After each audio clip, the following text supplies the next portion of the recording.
Egunon, egunon guztioi eta ongi etorriak. Nahiko Hezkidetza programaren barruan gaur beste prestakuntza saio bat dugu, eskerrik asko lehenik eta behin hor egoteagatik, antolatzen ditugun prestakuntza saioetan parte hartzeagatik. Guretzat garrantzitsua da irakasleak hauetan parte hartzea, berdintasunarekin zerikusia duten hainbat gai jorratzen baitugu hauetan eta iruditzen zaigu zuen lanerako baliagarriak esan daitezkela. Eskerrik asko baita ere, 2 urte hauetan zehar nahiko programarekin egiten ari zareten lan guztiagatik. Zuek eduki duzuen esperientzia kontuan izanik, hurrengo ikasturteetan beste eskola batzuk ere nahikon parte hartzera animatzea gustatuko litzaiguke. Ondo dakigu nahikoren helburua dela neska eta mutil gazteekin errespetua, berdintasuna eta indarkeriaren kontrako jarrerak sustatzea, eta orain arte nahikoren 18 urteetan programatik pasatu diren ia 20.000 ikasle ingururekin ikusi dugu emaitza onak ematen dituela. Hala adierazi digu Euskal Herriko Unibertsitateak egindako kanpo ebaluazioak, programatik igarotako neska mutilen artean hobekuntzak eman dira, bai haien harremanetan, berdintasunean, elkarren arteko errespetuan. Beraz, esan dezakegu konbentzimendu handiz bultzatzen dugula urtero nahiko programa eta konbentzimendu handia daukagula Hezkidetzak eskaintzen digun aukera paregabean. Esker bereziak gaurkoan Amelia Barkineri emango digun hitzaldiagatik, euskararen erabilera berdintasunarekin ikuspegitik. Berak hausnarketa egingo du euskararen hainbat erabilera sexistei buruz eta zenbait erronka proposatuko ditu. Baita ere zenbait gako eskainiko dizkigu euskararen erabilera sexista egiteko. Beraz, arretaz entzungo dugu esaten diguna beti bezala ikasten jarraitzeko. Eskerrik asko guztioi eta jardunaldi hau paraba izatea espero dut. Bale, bueno, egunon guztioi, Izaskunek esan bezala ongi etorriak, nahikoren beste hitzaldi batera, bai egia da hau dela gure ikasturte honetako azkeneko hitzaldia, beraz eskerrak eman, jende asko ari zarete parte hartzen hitzaldi hauetan, gainera errepikatzen duzuenak, así que, bueno, pues eskertzekoa da eta bueno, zuen lana eta zuen konpromesua eskertzen dugu. Beste batzuetan bezala, aipatzea Zumaren beheko barran daukazuela galderak eta erantzunak ataltxo bat, eta horren bitartez, edo bueno, txataren bitartez berdin zait, galderak egin ditzakezue hitzaldiaren edozein momentutan. Baina Ameliari nik pasatuko dizkiot galdera guzti horiek amaieran, bai? Hau da, tartetxo bat utziko diogu azken momentuan galderak egiteko eta orduan berak egin ditzake. Vale, bueno, pues zuzenean joango naiz Amelia aurkeztera. Bueno, ja guztiok, guztu gehienok ezagutzen duzuela, baina bueno. Ameliak Hispaniar filologian doktorea da eta Mondragon Unibertsitateko Humanitate eta Hezkuntza Zientzien Fakultateko irakaslea UESin. Esparru askotan aritzen da irakasle bezala, baita lit masterrean eta ikertzaile lana ere egiten ditu, bai, berrikuntza eta eskuartzea testu inguruan kultura anitz eta alinitzetan, hizkuntzaren erabilera sexista, azkenean hezkuntza eta generoan, bai. Fakultateko elea ikerketa taldeko koordinatzailea da ere, bai, eta ikerketa talde honek gai hauek aipatutako gai orokor hauek, baino baita orokorrean irakaskuntza testu inguruan, bueno, pues kultura anitzetan aztertzen du. Berak esatuen bezala hezkuntza eta generoan, bai. Eta gehienok ere ezagutuko duzue, badauka blog bat, Kinka deitzen dena, eta horretaz gain, bueno, pues ezagutzen dugu Amelia, ikusi dugulako hainbat artikulu idazten dituelako, liburuetan, bueno, pues Emakunden ere bere garaian euskararen erabilera sexistaren gidatxoa sortu zuen, eta hainbat hitzaldi ematen ditu besteaz beste honako honetan. Beraz, besterik gabe, Amelia, zurea da hitza. Eskerrik asko, Aizea, eskerrik asko Izaskun, antolatzaile hori ere bai, eman behar dizkiet eskerrak, eta, bueno, pozik nago beti bezala zuen artean egoteaz, ezta? Orain saiatuko naiz, pantaila partekatzen zuekin. Venga. Eta hau elitzateke izango lehenengo, naiz, ez dakit zergatik hasi naizen, begira egingo dudan igual, hasi berriro, Listo, hemen gaude. Euskara eta generoa. Ordu bete daukagu, honetaz hitz egiteko eta labur geldituko zaigu ikusiko duzuenez. Agian baten batek pentsatu dezake, baina euskararen inguruan badago zer esanik gaztelania da nagusiki zailtasunak planteatzen dituena, ezta? Zer gertatzen da euskararekin? Ikusiko duzuenez, badago zerbait, zer pentsaturik, ez, euskararen arloan ere bai. Gaurko saioaren helburua izango litzateke, hausnarketa sume bat egitea gaiaren inguruan, erabilera desegoki batzuk detektatzea, eta egokia adierazteko proposamen batzuk aurkeztea. Hasteko, sarreratxo bat egingo nuke, eta esango nizueke, ea ados zaudeten honekin, luzaro pentsatu dela euskara itzela beste hizkuntza batzuk bezain sexista. Gare batean rankinak egiten ziren, sailkapenak, eta bertan gaztelania oso gaizki gelditzen zen, oso sexista moduan, eta euskara berriz oso ondo. Gertzen zen, sexismoren gabeko hizkuntza moduan. Gero ikusi da, olako sailkapenak ez zirela oso zientifikoak, ez? Eta bai, badago, honen atzean dago arrazoi bat, ez erratik pentsatu zen hori, euskara ez da genero hizkuntza bat, ez? Eta gertatzen zaio zentzurretan, beste hainbat hizkuntzari bezala, ez? Ingelesa, finlandiera, hungariera, mongola, turkiera, estoniera, munduko hainbat hizkuntzari gertatzen zaiona, alegia, ez direla genero hizkuntzak, ez dagoela morfema bat generoa jasotzeko, ez? Gure beste hizkuntza batekin, ez? Gure beste hizkuntzarekin konparatzen badugu, gaztelaniarekin, esatean badugu, ez dakit, los perros negros, hor agertzen dira hiru morfema, ez? Komunstadura eta guzti. Euskerak ez dauka genero hori, eta orduan bezatu bukatu da, ez daukagu arazorik, ez? Ez dago ja beste hausnarketarik. Eta bai, ikusiko duzuenez, euskerak badauka generoa, beste espazio batzuetan, eta joan gara ikusten nola agertzen den. Eta batzutan, desegoki agertzen da, eta ikusiko dugu ere bai. Eta kontuan izan behar dugu halaber, euskarak ez duela maskulino generikorik edo orokorra. Eta horregatik, hori da gaztelaniaz nolabait zailtasun handiena, gaztelaniaz. Nola tratatu maskulino orokor edo generikori. Ikusiko dugunez, euskaraz badaude hitz batzuk maskulinoak direnak, baina maskulinoa ezin da orokortu, ez du funtzio hori betetzen. Adibideekin hobetu ulertuko dugu. Ezin dugu esan printzipioz genero morfologikoa daukaten hizkuntzak sexistauak direnik besteak baino. Orain dago konsensua, adostasuna gai honen inguruan, alegia hizkuntzak ez direla sexistak, erabilerak direla sexistak.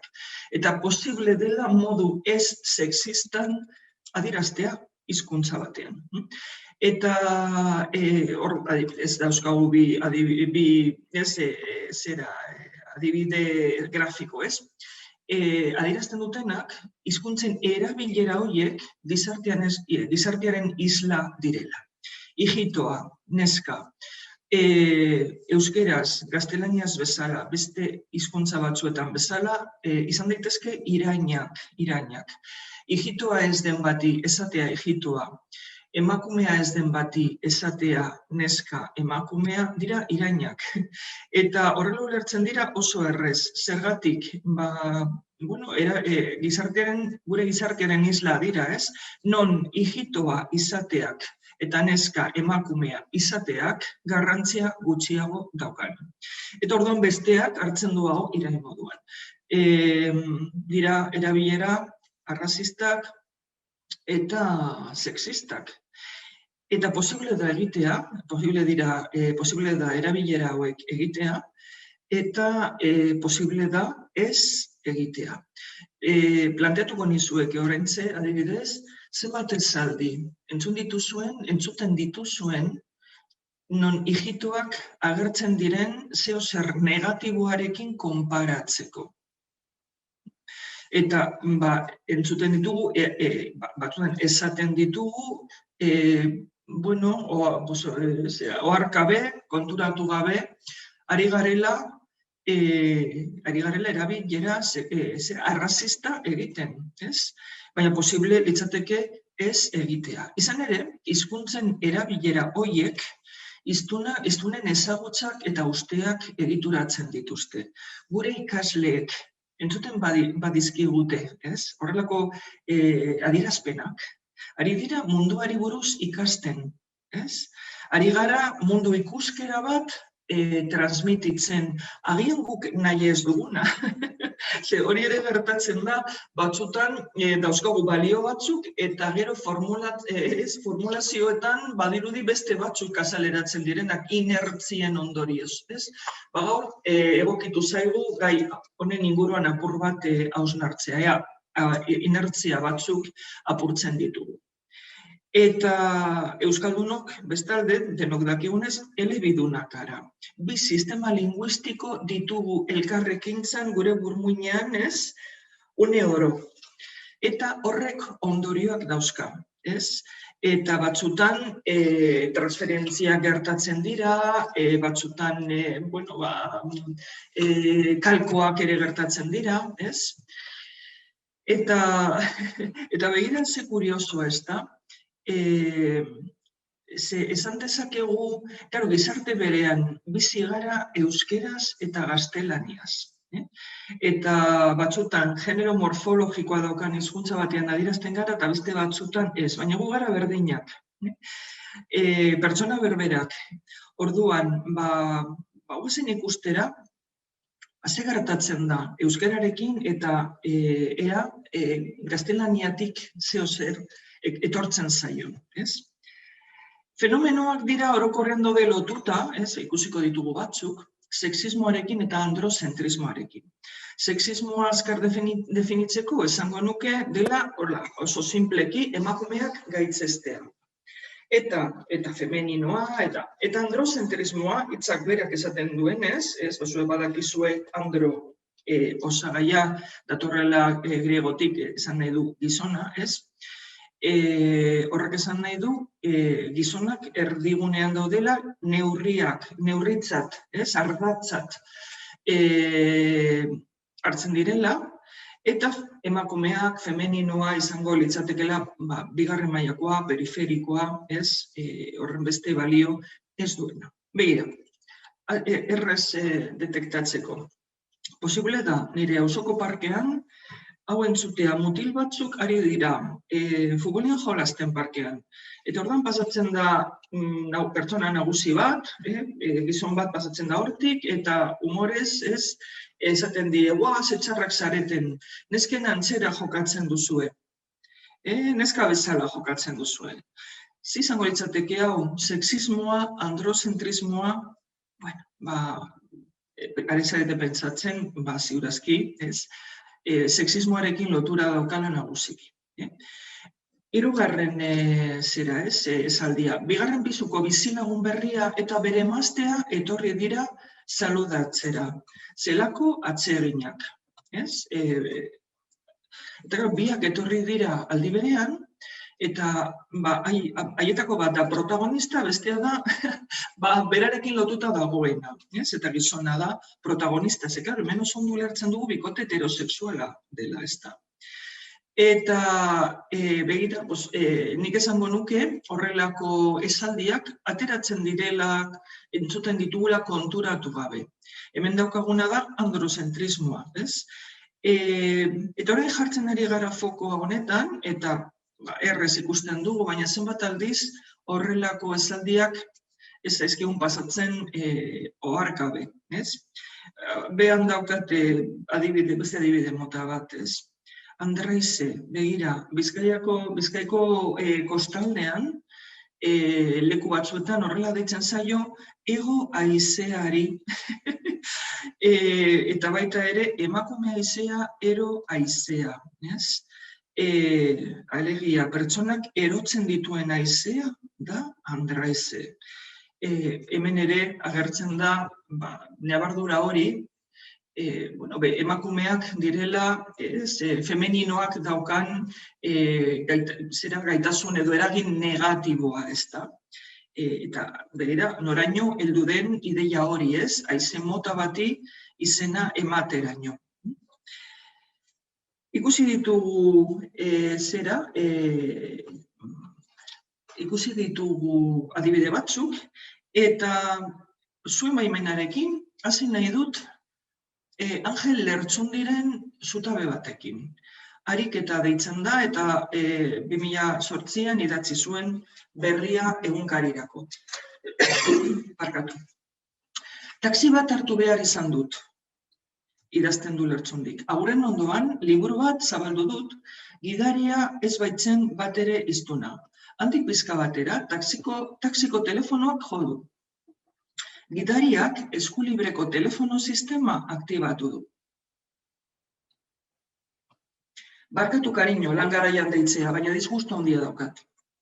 Gidariak urduri, ni zertan ari naizen begiratu du atzerako ispilutik. Irakurketan guztiz harrapatuta banengo bezala egin dut nik. Ikerrek dena suspenditu du, esan du telefonoaren beste aldekoak. Zerbait pentsatu beharko dugu, zuri zer iruditzen zaizu, erantzi du. Gidariari zer iruditzen zaion, auskalo, isilik segitzen baitu. Itzordu bat eskatu dut irakasleekin bihar arratsalderako, esan dio telefonoaren beste aldekoak. Eta gidariak ahoa zabaldu du estreinakoz, bihar arratsaldean ezin dut.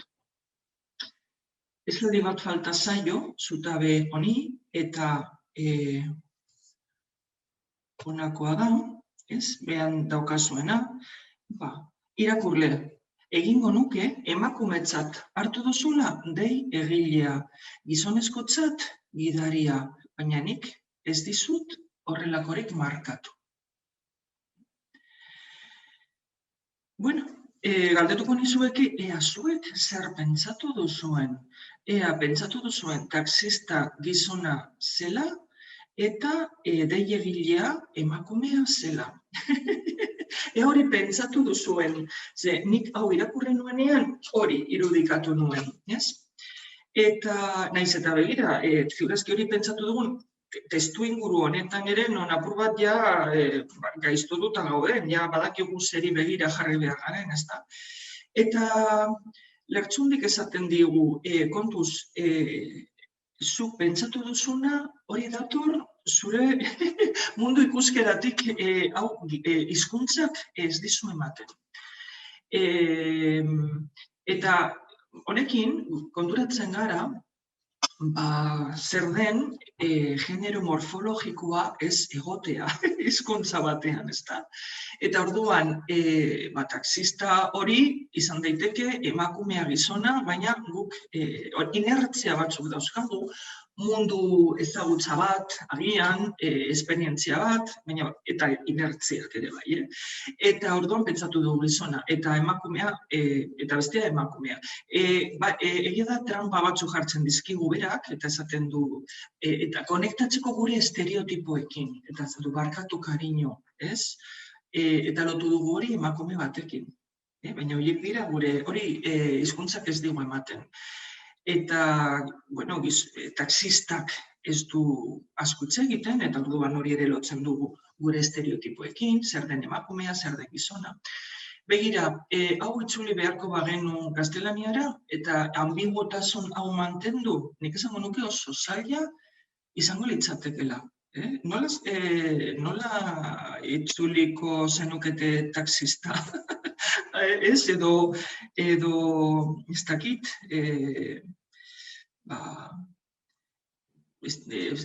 ziuraz, ambiguotasun hori mantentzeko, ez, gidaria nola itzuliko zenukete.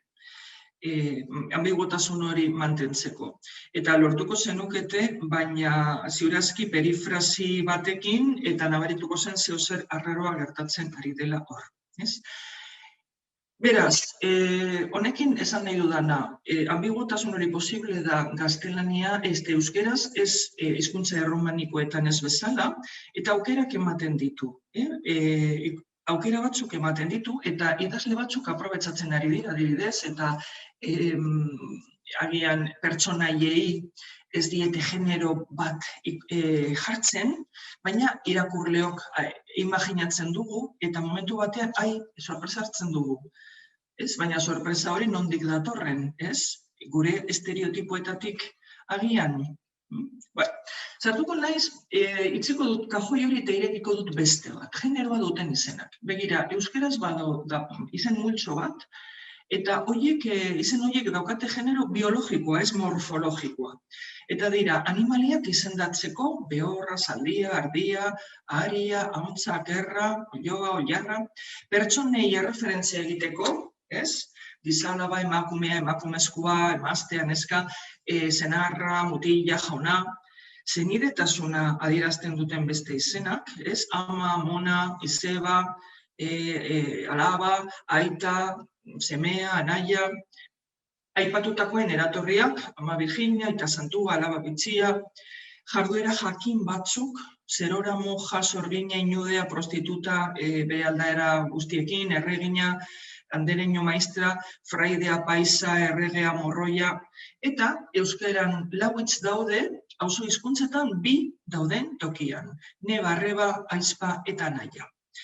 Gaztelaniaz, izango genuke, hermana, hermano, hemen lau dauzkagu. Polita da hau dira, generoa daukaten hitz bakarrak, animaliak izendatzeko, pertsonak izendatzeko, behiratu generoik gabeko hizkuntza batean, ze garrantzitsua izan den momentu batean, etxeko animaliei generoa jartzea, generoa edo sexua, jartzea jakiteko, zenbat eme eta zenbat ar.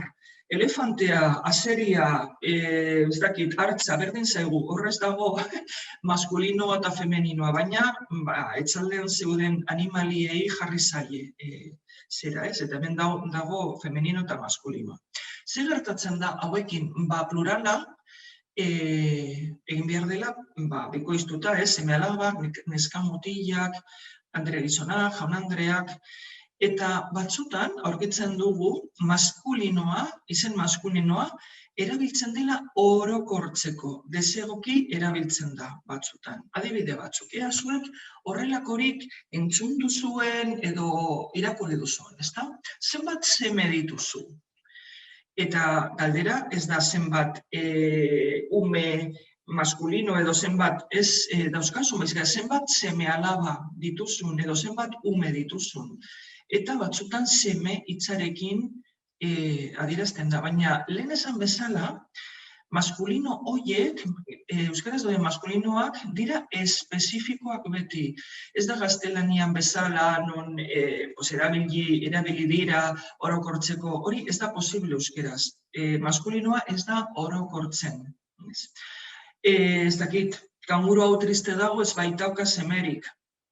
Eta hemen ideia etzen, ea seme bat izatea, garrantzitsua zen, eta ez alaba ez baitauka umerik, kumerik. Gurasoen arretarik gabe mutikoak ez daude ondo, baina aita honek esan nahi zuen, gurasoen arretarik gabe gaztetxoak ez daude ondo, hau danik jasotako adibide bat. Ikasle bati entzun nion behin, egun batean denak izango gara gureak. Baina badakigu agureak direla gizonak. Eta denok ez gara agureak izango. Emakumeok zer izango gara? Eta ziurezki etortzen zaizue burura atxoak. Baina ze itxusia den atxo hitza, ez da? Agurea ere ez da elegantea, euskeraz. Baina atxo hitza horrek dauzka konotazioaren negatiboagoak, batez ere zonalde batzuetan. Orduan ez litzateke erreza izango hemen jartzea.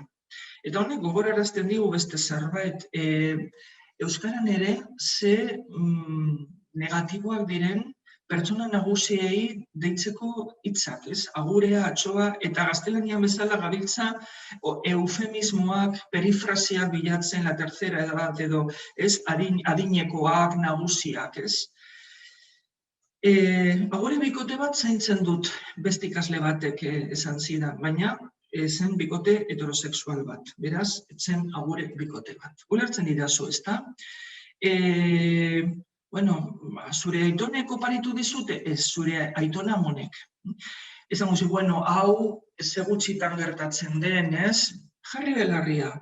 Begira, ekarri dizuet adibide bat, abesti batean dagoena, zuek ezagutzen duzuen abesti batean, eta agian umeekin kantatzen duzuen abesti batean.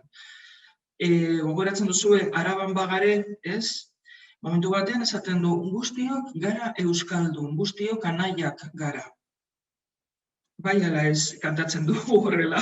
Fijatu zaret inoiz, zue galdera da, benetan gara denok euskaldunok gara anaiak? Edo gara nebarrebak, ez? Nik esango nuke nebarrebak garela. Eta galdetuko nizueke, ea posible litzateken letra aldatzea. Irakatsi behar badigu ikaslei, ea mantendu behar duen guztiok anaia gara edo guztiok nebarrebak gara. Nik uste dut, niri nabaritze zaidala bigarren aukeraren alde nagoela. Debate irekita dago, beste adibide batzuk ikusiko ditu. Ikasleen anai-arrebak ere etor daitezke. Nola dago ondon, anai-arrebak edo nebarrebak? Ondo ala gaizki, begira, anai-arrebak entzuten dugunean, esaten duzuenean, seinalea, lau hankako sistema horretan, neba, arreba, aizpa, anaia, hanka bat galdu dela. Eta da, neba hitza. Eta neba hitza ordezkatu du anai hitzak. Baina, pena da, ze neba hitzean zegoen emakume bat. Eta anai hitzean daude bi gizon. Ulertzen, anai-arrebak hor dauzkagu bi hiru gizon eta emakume bat. Nebarrebak hor dauzkagu bi emakume eta bi gizon. Beraz, irakatsi behar baduzue hau ikastetxean, nik gomendatuko nizueke lau hankako sistema erakustea. Anaia, aizpa, neba, arreba. Eta ez sistema bat non hanka bat galdu den eta bertan emakume bat zegoen. Neba hitza berreskuratu dezakegu. Badakit, zuetako batzuentzat oso arrotz gelditzen dela neba esatea. Baina, kontestu edukatiboetan, testu inguru edukatiboetan, gomendagarria izango litzateke, ez, batuan, ere bai, ez? Naiz eta batzuk, adibidez, aurkitzen nuen aldizkari batean, eta bai. Eskolako maisu guztiak gonbidatuta daude, hitza maskulinoa da. Eta ezin da orokortu maskulinoak ez direlako orokortzen euskeraz. Orduan, eskolako maisu maistra guztiak daude gonbidatuta edo eskolako irakasle guztiak. Hor dauzkazu adibide gehiago. Ideia da, plurala egiterakoan bikoizketa erabili behar edo alternantzia erabili behar denean, erabili behar da, maskulinoak ez duelako balio orokortzeko. Begira, beste hiru adibide. Liburu honetan, belaunaldi, aitonengandik gurasoengana eta gurasoengandik semengana jasotako hemengo ipuin, kontu eta istorioak agertzen dira. Eta aitonengandik aldatu behar da, aitonamonengandik eta semeengana, seme-alabengana. Beste zaldi bat. Euskaltzaleok erresistentzian maisu eta nagusitzen kale. Erresistentzian, nahi baduzue, irakasle. Baina ez maizu, ez dira bakarrik gizonak, euskaltzaleok ez gara bakarrik gizonak. Horrelako esaldiak esango nuke, hau irakurtzen dugu zera egungari baten, eta agian oharkabe pasatuko litzaiguke. Beste adibidea, bekoa, ez dut uste gurasoek bere semea gaixotzerik nahi dutenik, bere semea alabak, esan nahiko du. Begira ze polita Ikearen foietoan, ez dakit punteroa ikusten duzuen, aguaren gezia, nola itzultzen da niños y niñas, umeak eta neskak. Baina umeak euskeraz, bada orokorra, eta hemen ziurazki esango litzateke mutilak eta neskak, baina ez umeak eta neskak. Horiek dira itzultzaileek, zera ordenagailuan daudenek egiten dizkiguten jokaldiak batzutan. Zergatik aitona amonak, aitamak, osaba izebak, amasemeak, aitalabak, eta ez alderantziz. Zergatik esaten dugu aitona amonak eta ez amona aitonak. Ikasten dugu beti orden berean. Badago arrazoi bat, eta silaba gutxiago daukan hitza aurrean doa. Ama, semea, aurrean doa ama. Baina, silaba kopuru berbera daukatenen artean, beti aurkitzen dugu maskulinoa aurrean. Aitona amonak, aitamak, osaba izebak. Bueno, badaude salbuespenak, gizon Andreak eta Andre gizonak, osaba izebak eta izeba osabak, zera ingurune batzuetan. Baina normalean silaba kopuru berbera dagoenean, gizona agertzen da hasieran. Eta begira, idazle batzuk ari dira nolabait arau hori, guretzat ikustezina, baina jarraitzen dugun, konturatu gabe jarraitzen arau hori apurtzen. Ari dira transgreditzen, eta adibidez Onintza Iruretak idazten zuen. Sarri, amona aitonen prestutasuna, edo zer gertatu da parkeak amona aitonaz beteta egoteko, edo Edurrez Gizabelek. Alaba semeak inoiz baino prestatu, edo Asier Lopezek. Egun ospitalean bertan aukera dago alaba semeen izena. Batzuk ari dira experimentatzen, aukera berriak probatzen. Eta normalean dira igorle feministak, emakume gizonak ere irakurri dut, izeba proiektua eta ez osaba proiektua edo osaba izeba proiektua. Orduan, hau ere gertatzen ari da. Ondo, gaizki, nuke epaituko batzuek badakizue hizkuntza hiztunona dela. Eta innovazio batzuk arrakasta daukat eta gelditzen dira, eta beste batzuk ez, baina daukagu beti aukera erabilera berriak probatzeko, experimentatzeko. Horregatik, oraingo hizkuntza eta duela 2 mendeko hizkuntza dira desberdinak. Hiztunok joan garelako innovazioak proposatzen eta batzuk askok arrakasta izan dute eta gelditu dira, ez? Agur jaunak abestia, badakizue. Hau da, orain arte kantatu dena, horrelako espazio formaletan. Agur jaunak agur, agur ta erdi. Dana jainkoak inagire, zuek eta baigu ere.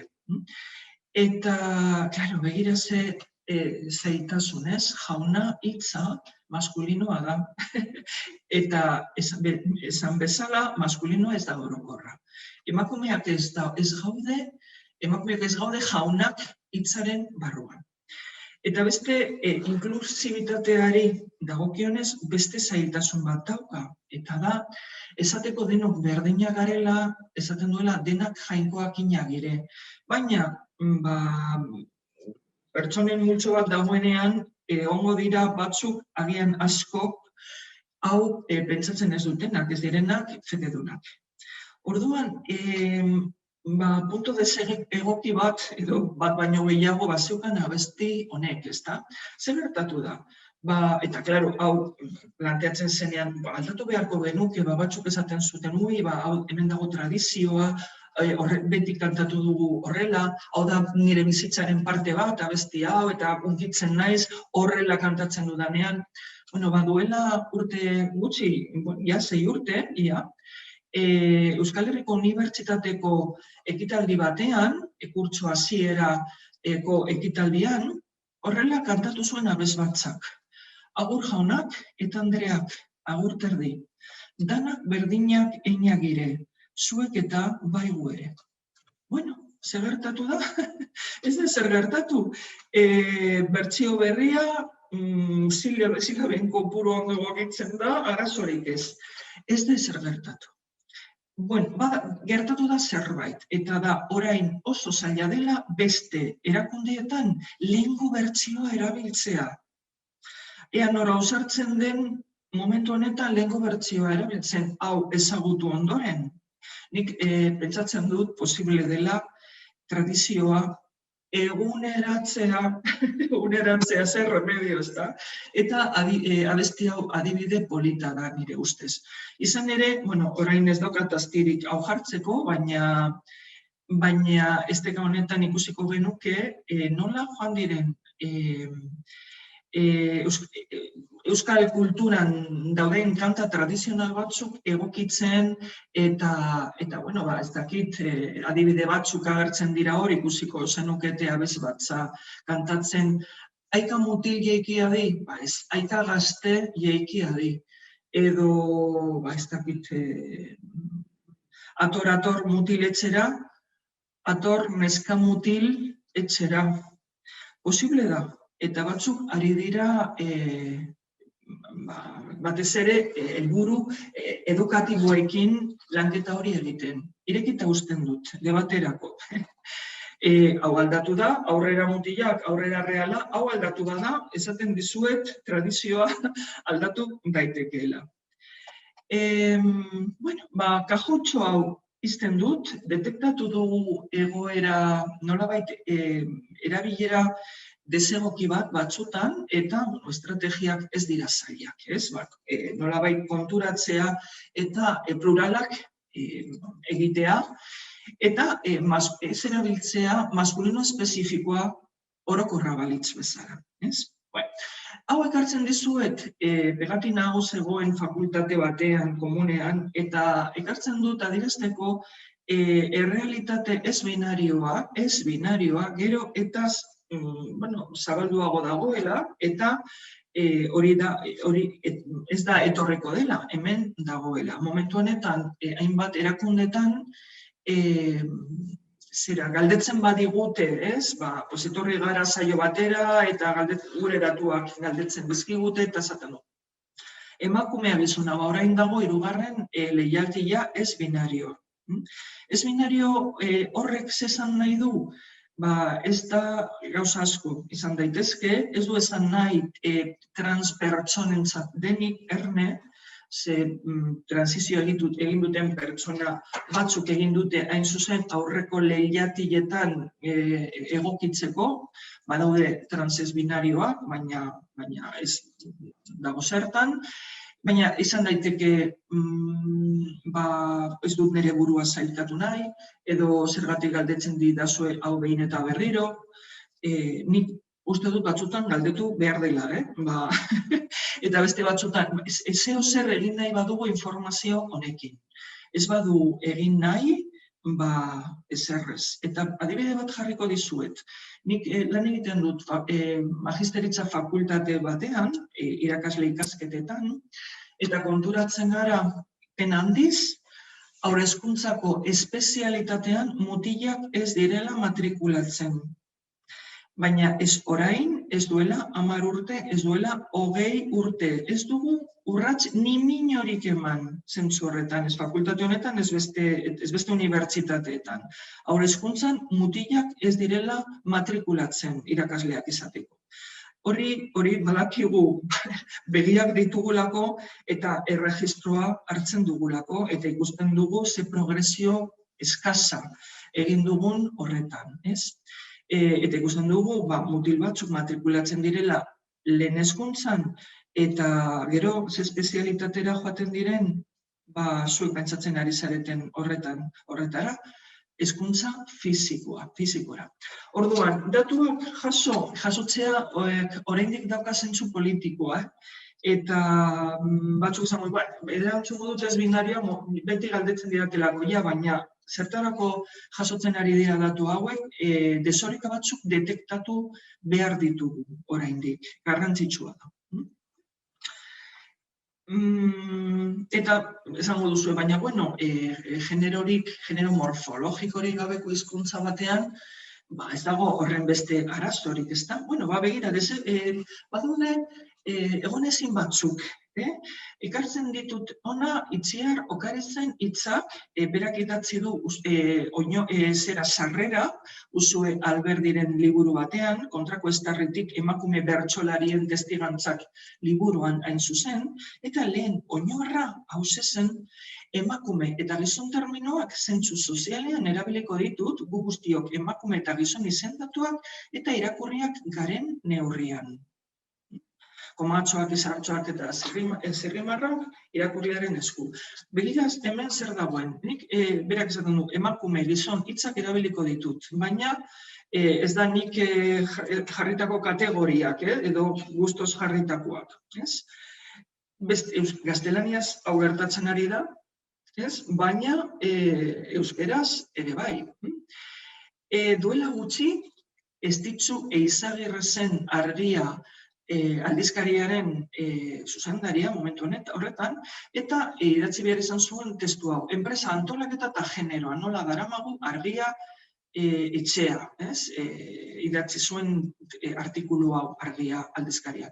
Eta, begira, sekzioan generoa argian, erredakzioan dira 10 gizon deituak eta 3 emakume deituak.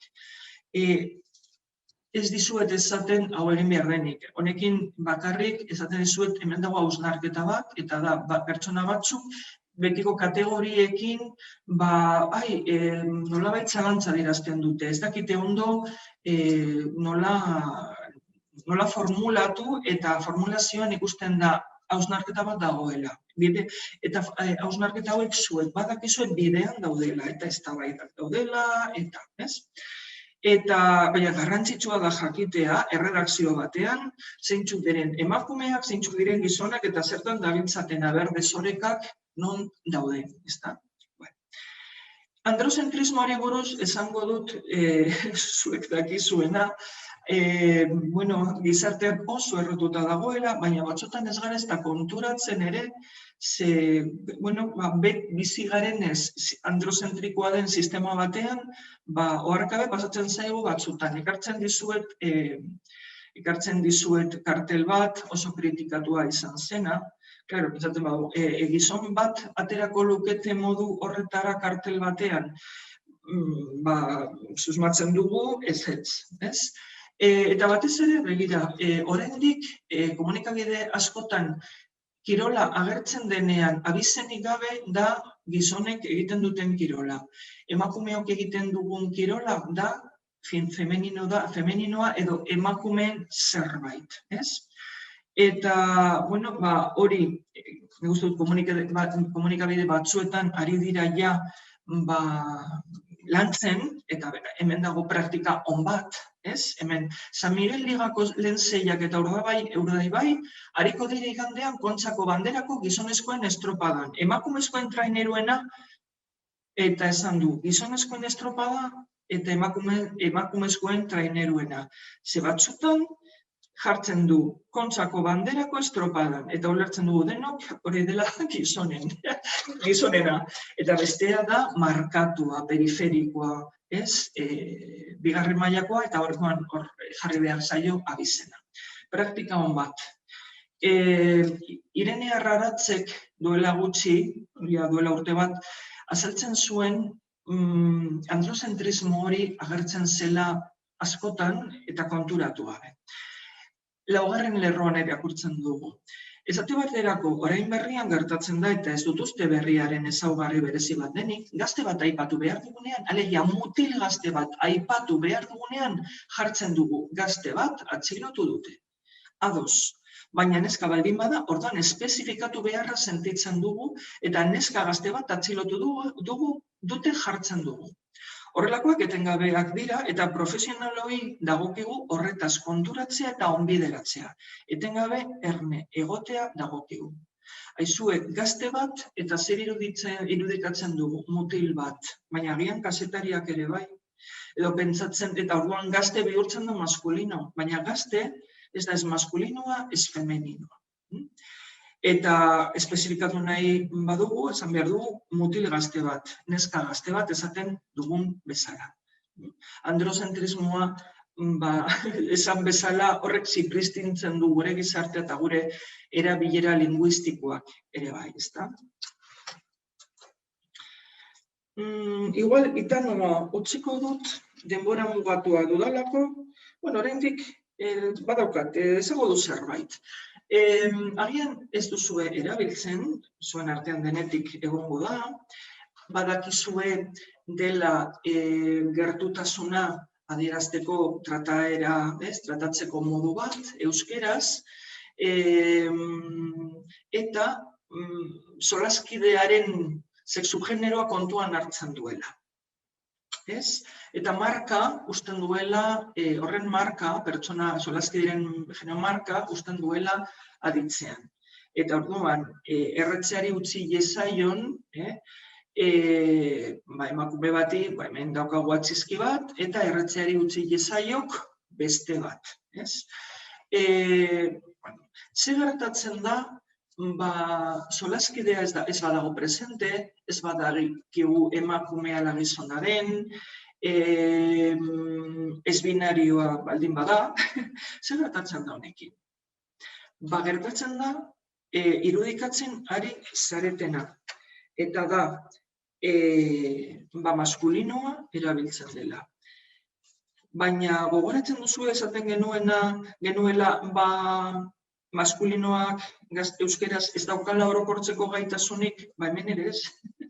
Adibide batzuk, kanpaina batzuk egin ziren garai batean, ikusten dut hau oso beto zaintzen dela orain, erretzeari utzi iezaiok kartel batean, baina kartel hau jende guztiarentzat da, ez?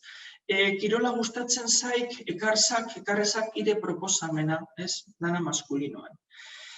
Eta esango duzu, baina hau salbuespena izango zen, aizue, begira zenbat kantatan, zenbat abestitan agertzen den itano maskulinoa nolabait generikoa, orokorra balitz bezala. Abesti hau ezagutzen dituzuen. Kantazak euskalduna, kantazak ire herrira. Eta, klaro, kantaren letra horretan nola irudikatzen da euskalduna nor da. Euskal Herria diagu zain, hau duk humorea. Honek esan nahi du, tradizioan horrela jokatu dela maskulinoarekin, naiz eta bere sisteman ez egon gaitasun orokortzaile hori. Hemen daukagu esaera zahar bat, emaileari emok, egileari egiok, ondo, baina hemen ikusten da, zein zen nolabait pertsona gizakiaren forma, ze irudikatzen zen tradizioan. Nik uste dut hau momentu honetan hobeto zaintzen dela, eta hor daude kantak, zer egingo dugun kantekin, eta batzuk ari dira aldatzen, kantazazu euskalduna, asmazak, asmazan, ari dira, batez ere umeekin kantatu behar baditu. Batzuk ez daukate konponbide errezik, eta etortzen zait burura Xabier Leteren abesti ederrori Izarren Hautsa, Mikel Laboak abesten duena, non gizakia esan beharrean agertzen da denbora osoan gizona. Gizonen lana jakintza dugu, gizonak badu inguru latz bat, eta gizona esaten du, eta ulertzen dugu gizakia. Batzutan maskulino horiek aldatzea abestietan ez da erreza. Kasu horretan ez da erreza, eta pentsatu beharko genuke horrekin zer egin.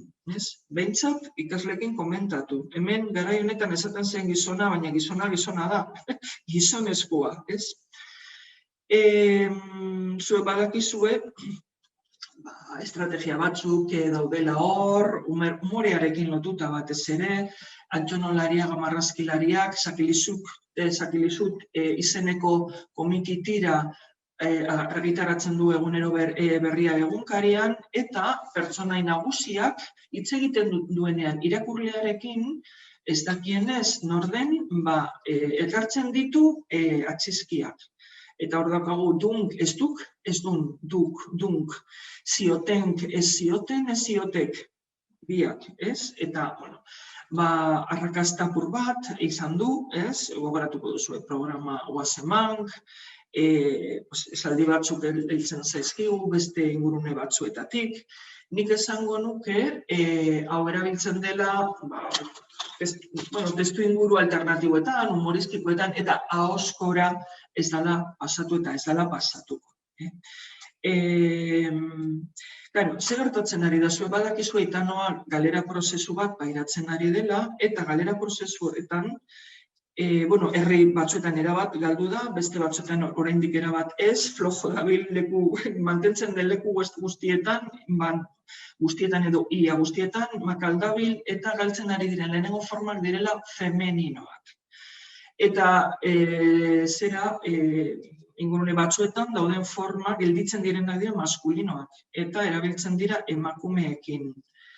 Ineska, ekarezak soka hori, baina hornek adierazten du, printzipioz litzateke egokia izango. Litzateke egokia izango. Zuek badakizue eskolan ez dela Aitanoa irakasten, eta euskaldunak ez badira umeak etxetik, eskolan ez dutela ikasiko, telebistan batzutan entzuten da, baina nik gogoratzen dut Doraemonen erabiltzen zela, garai batean, Doraemonen gogoratuko duzue kuadrilla, ez? Lau mutil eta neska bat. Entzuten zen Aitanoa nagusiki maskulinoa zen eta forma gutxi horiek ziren umeek entzuten zituztenak, ezta? Bestalde begira, debate polit bat ari da, leku batzuetan ari da Aitanoa berreskuratzen saiatzen ari dira, ezta? Alegintzen. Batzuk, emakumeak boteretzeko, ahalmentzeko modu bat izan daitekeela, ere bai. Baina bestalde, Aitanoak dauka ezaugarri bat, eta da oso binarioa, oso bitarra dela, kontuan hartzen duelako une oro, solaskidearen emakumea ala gizona, eta gogorarazten zaio aditz bakoitzarekin. Orduan, momentu batean, non bitartasuna zalantzan jartzen ari den, baita hezkuntzan ere, gure ikasleak tratatu behar ditugun neska moduan, ala mutil moduan, edo pertsona moduan, eta ulertzen didazue, bitartasuna mantentzea horrek zalantzak sortzen ditu, ez? Batzutan, galdetzen, hau dirani galderak, ez? Erabilera kuirro bat izan daiteke posible, eta zergatik ez berreskuratzea femeninoa denontzat. Baina prest daude gizonak noka, Aitano femeninoa ondo hartzeko, dira galdera irekiak eztabaida gogoeta baterako. Honekin ez dizuet ezer, momentu honetan ezer sugeritzen hasi. Beste kajoi bat irekiko dut orain, gizonitza aipatu dut jada.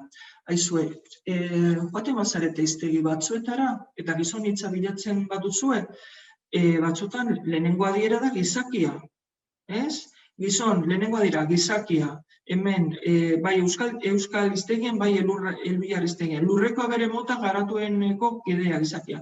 Begira, nik esango nizuek, da, haber zuen zenak zezaten dizuen, gizona dela maskulinoa, alegia, gizakiarra, gizonezko gizaseme, ez? Eta komentatuko nizuek ez erabiltzea gizon hitza gizaki edo pertsona hitzen sinonimo moduan, ez? Ez dakit, ez genuk esango, auzorretan 5.000 gizon bizi dira, ez? Zango nuen 2.000 biztanle edo 2.000 pertsona, 2.000 lagun, ez? Baina oraindik posible da agian aurkitzea. Non daude ideia handiak eta sakonak dituzten gizonak, eta idazle honek esan nahi zuen ez gizonezko baizik eta pertsonak. Hemen ekarri dut izarren hautsa bestia, eta lehen aipatu dudana, ezta? Orduan, nik uste dut hemen egin behar dela, zenak esaten diguna, erabiltzea gizakiak gizakiak pertsonak, ezta? Eta badago, eztabaida hau ere bai, gizartea esan behar dugun ala jendartea. Zer egiten duzu zuek? Zer nahiago duzu? Nondik datorkizue hori, zergatik? Gizartea izan da orain arte esan den bezala, orain arte duela urte batzuk arte, eta jendartea da orain edatzen ari den erabilera bat. Zergatik batzuk pentsatzen dute gizartea ez dela egokia. Batzuk esaten dute, begira, ez da egokia gizarte eta ez dira erabili behar giz erroa daukaten izen generikoak. Ze, klaro, giz agertzen da espezifikoetan gizasemea, gizona, gizonki, ez?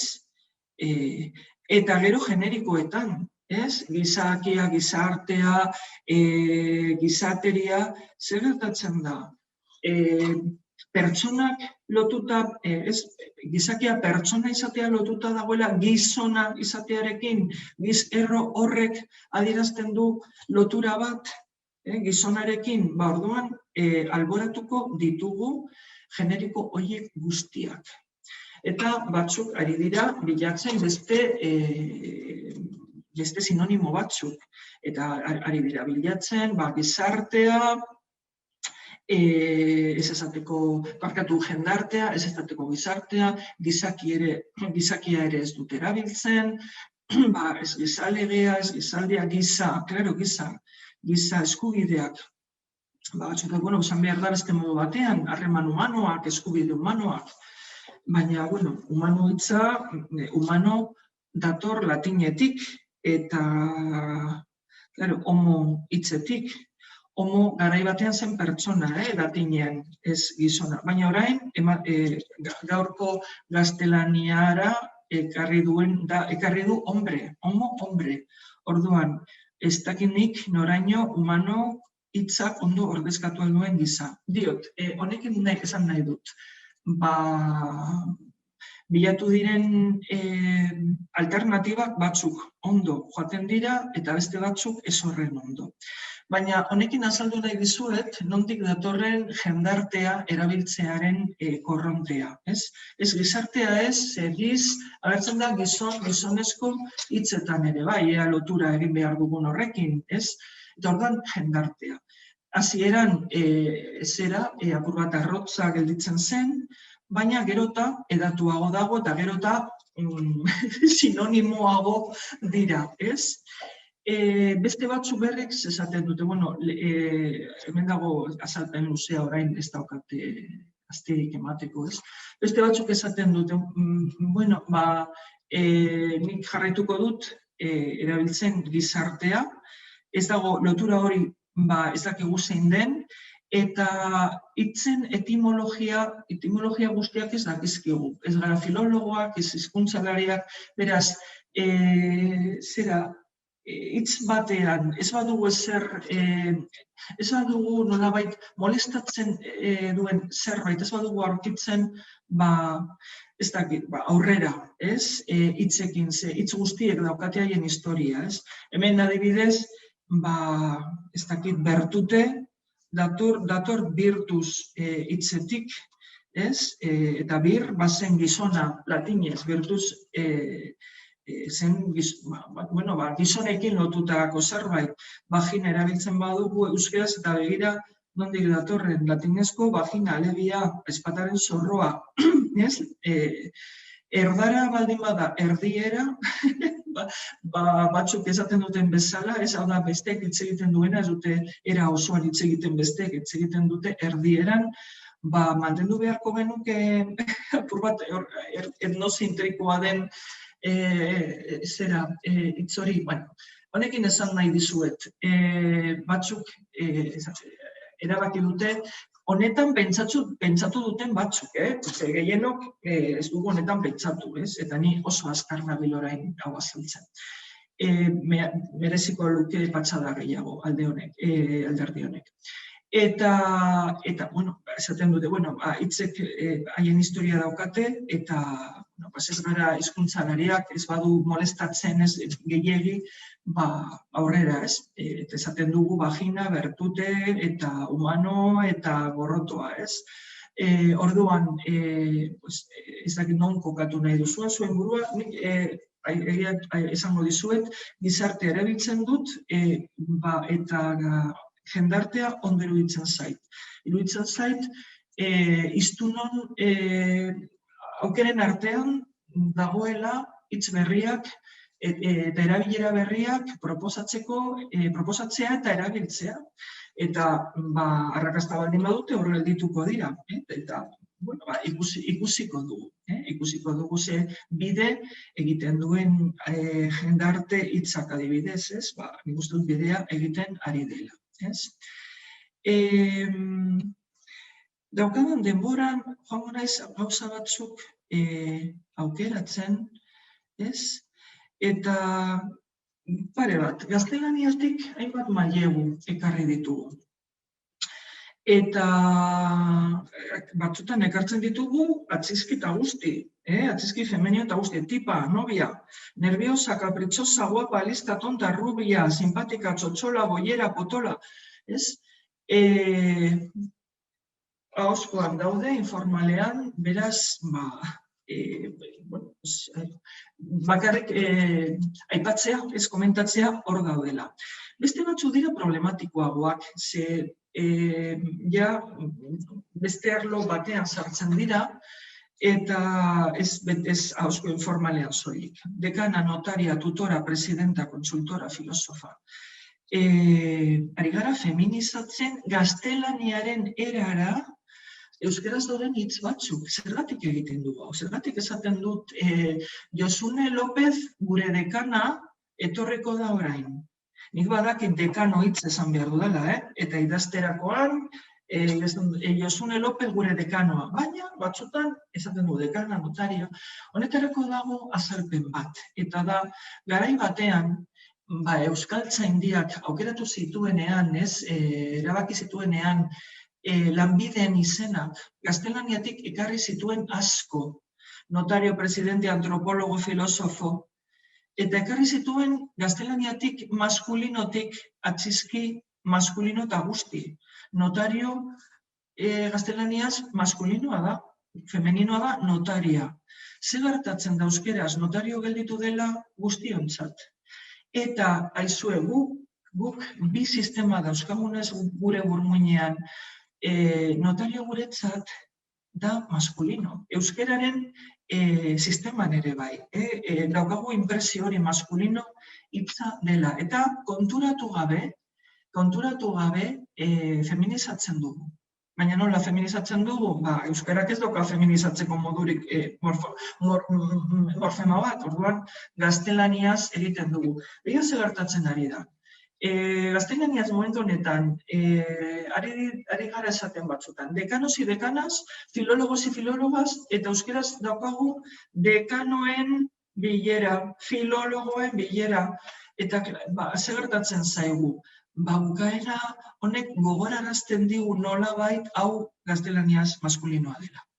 Eta konturatu gabe feminizatzen dugu. Batzuk esaten dute aukera galdu bat izan zela, genero perspektiba falta zela momentu horretan hau erabaki zenean, eta emakume gutxi ziurazki feminista gutxi, feminista filologo gutxi erabaki hau ekartzen zituztenen artean, honek ez dauka konponbide errezik momentu honetan. Nire asmoa orain zen azaltzea nondik dagoen dekana, notaria, filosofa.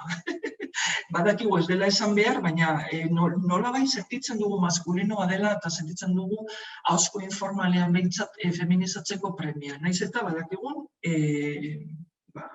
ez dela zuzena, Nik zera, behira ze polita. Horrein dikak, nozian behiratzen dut erlojua. Generorik gabeko izenak. Esan dugu, izen gehienek euskeraz ez daukatela generorik. Eta genero biologikoa dutenak erakutsi dizkizuet jada. Hala ere, generorik gabeko izenak entzuten edo irakurtzean ze irudi etortzen zaigu gogora. Emakumea da gizona. Jarri mesedez, pentsatzen, irudikatzen orain esango dudana. Erizaina, zuhiltzailea, iturgina, idazkaria, zurgina, jostuna, haurzaina, igeltzeroa, urpekaria, telefonista, sare konpontzailea, ugazaga, hartzaina, abeltzaina, garbitzailea, emagina. Ariketa nirekin egin baduzue, esango nuke batzuei gizon gorputza jarri diezuela eta beste batzuei emakume gorputza. Baina gauza bat argi izan behar dugu. Izen hauek ez daukate generorik. Eta genero jarri nahi badiegu, egin behar dugu, behan daukaguna. Andre edo emakume, jaun edo gizon nahi duzuena. Baina ez dira erizaina, ez da ez femeninoa, ez maskulinoa. Honekin lotuta gogoeta bat. Alkate ala alkateza. Zer egiten duzue? Nire proposamena izango litzateke alkate hitza erabiltzea. Ez feminizatzea za atxizkiarekin izenak. Zergatik? Alkate hitza ez delako maskulinoa. Ez da maskulinoa da, erizaina, zuhiltzailea bezala. Da generorik gabeko izen bat. Baina alkateza eraikitzen badugu gaztelaniaren erara, ze gaztelaniaz alkalde maskulino, alkaldeza femenino. Baina euskeraz alkate ez da maskulinoa. Ez dugu zertan alkateza eraiki, sortu. Orduan, gainera egiten badugu hori, alkateza sortzen badugu, bihurtzen dugu alkate maskulino. Eta ja pluralak egin behar ditugu bikoitzak, alkatezak. Orduan ez da euskarak behar duen estrategia bat. Ez dator bat euskararen nolabait egiturarekin. Asimetria baten bat aipatuko dut, ezaten euskaraz ere, asimetria batzuk ikusten ditugu. Agure hitza ez da elegantea, ez da